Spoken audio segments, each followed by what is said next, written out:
একটা সময় ছিল যখন সিজন ছাড়া কোনো কিছুই পাওয়া যেত না, তাই না? আমি তো দেখি নাই যে এই সময়ে আম পাওয়া যায় বা অসময়ে কাঁঠাল পাওয়া যায়। অন্যান্য দেশে হয়তো পাওয়া যেতে পারে, কিন্তু বাংলাদেশে যখন যেটার সিজন ঠিক তখনই সেটা আমরা পেয়েছি। তো এখন কাঁচা আম বলেন আর পাকা আম বলেন আর কাঁঠাল বলেন, সারা বছরই কিন্তু পাওয়া যায়। আর নতুন নতুন আম গাছ উদ্ভাবন হয়েছে যেগুলো 12 মাসই কাঁচা পাকা আম দিয়ে থাকে। তো এই তো সেই রকমই জ্বর যেহেতু গায়ে গায়ে চলছে, মুখের মধ্যে তেমন কোনো রুচি বা স্বাদ কিছুই নেই, শুধু তীক্ষ্ণ ঝাল মিষ্টি টক এই ধরনের খাবারগুলো খেতে ইচ্ছে করছে। তো কাঁচা আম দাম একটু বেশি নিয়েছে, কিন্তু তারপরেও যে পাওয়া গেছে সেটাই তো বড় কথা। তো নিয়ে এসেছে 1 কেজি কাঁচা আম, মাখা খাবো, আচার টাচার না। তো এখানে আমি এই সালাদ কাটা গ্রেটার দিয়ে কেটে নিচ্ছি ভালো করে। আগে আমগুলো ধুয়ে কুচি করে নিচ্ছি আর কি। তো বটি দিয়ে তো আর আমরা এত মিহি, বা চাকু দিয়ে আমি তো কাটতেই পারি না, বটি দিয়েও এতটা মিহি করতে পারবো না। তো এখানে বেশি না, 2টা আম আমি খাবো আসলে। তো 2টা আমি করে নিচ্ছি। আমগুলোর ঘ্রাণ শুনে তো মনে হলো যে বেশ টক হবে।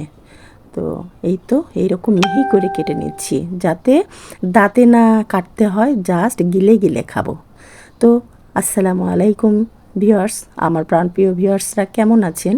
আজকে শুক্রবার, আশা করছি সবাই সবার পরিবার নিয়ে ভালো আছেন, মঙ্গলমতো আছেন। তো শীতের শুরুটা কিন্তু সর্দি জ্বর কাশি মানে যে যেটা নিয়ে পড়েছে, ভালোই একটু ভুগতেছি। এই তো সেই সুন্দরবন থেকে ঘুরে আসার মনে হয়, মানে পরে মনে হয় 2 দিনও ভালো থাকি নাই, চলতেছে একটার পর একটা। তো সব মিলিয়ে আলহামদুলিল্লাহ, আল্লাহ যেভাবে রেখেছে মঙ্গল মতোই আছি আপনাদের দোয়াতে। তো এই তো কথার ফাঁকে ফাঁকে কিন্তু আমার আমগুলো মিহি করে কুচানো হয়ে গেল। কি আম দেখে কি জিভে পানি আসছে? কালকে কিন্তু এক মানে ছোট এক ট্রে ভর্তি জলপাইয়ের আচার দিয়েছি, প্রায় 3 ভাগের 1 ভাগ খাওয়াও হয়ে গেছে। এখন সেটা বয়মে তুলে সংরক্ষণ করতে হবে। আর আজকে আবার এরকম আম মাখিয়ে, এরপরে আবার কি খেতে দেখবেন সেটাই তো বুঝতেছি না। লেবু নিয়ে এসেছি, তো যে লেবুর কি যেন বলে না, লেবু ছিলে লবণ ঝাল দিয়ে ছোটোবেলায় যেভাবে খেতাম, এরকম জিবাতে ডলে ডলে দিলেও মনে হয় কি জিবার কোনো সেন্স নাই, ফিলিংস নাই, বুঝছেন? এমন অবস্থা। তো চাট মশলা দিয়ে দিলাম, শুরুতেই তো দেখেছেন চাট মশলা নতুন 1 প্যাকেট নিয়ে আসালাম, এটা শুধু মাখা খাওয়ার জন্য, আগেরটা শেষ হয়ে গেছিলো।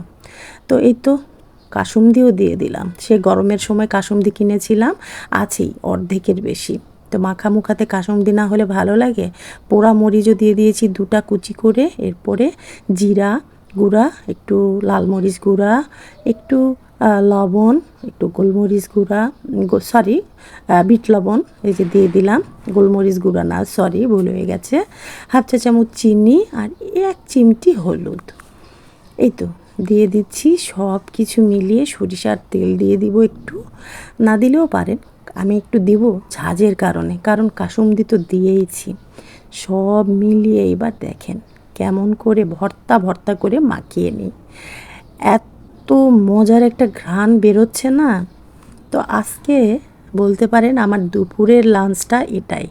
কিচ্ছু খেতে ইচ্ছে করছে না, মাথাটা ধরে আছে, মনে হচ্ছে 2টা চিপ না কে যেন ঠেসে ধরে আছে। আর গলা শুনে নিশ্চয়ই বুঝতে পারছেন। আর কোনো সমস্যা তো অবশ্যই সমস্যা লাগবে, কারণ আমি নিজে নিজে কথা বলছি, আমার ভয়েসটা মনে হচ্ছে আটকে যাচ্ছে।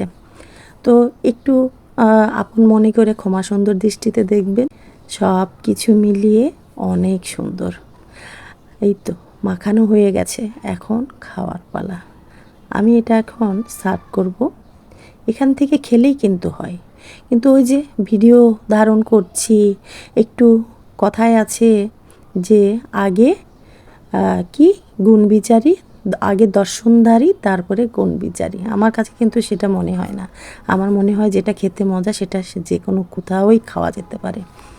তো এই তো আপনারা কে কী মনে করেন না করেন, তাই আবার আলাদা বাটিতে ফ্রিজে সার্ভ করলাম।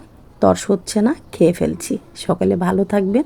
লোভ লাগলে আমার দোষ নেই, বাজারে কিন্তু একটু খুঁজে দেখলে কাঁচা আম পাকা আম সব পাওয়া যায়, এমনকি কাঁঠালও। সবাই ভালো থাকবেন, সুস্থ থাকবেন, দেখবেন এই শীত আসছে, হঠাৎ করে ঠান্ডাটা লাগিয়ে বসবেন না, তাহলে আমার মতো ভুগবেন। সবাই ভালো থাকেন। আল্লাহ হাফেজ, শুভ সকাল।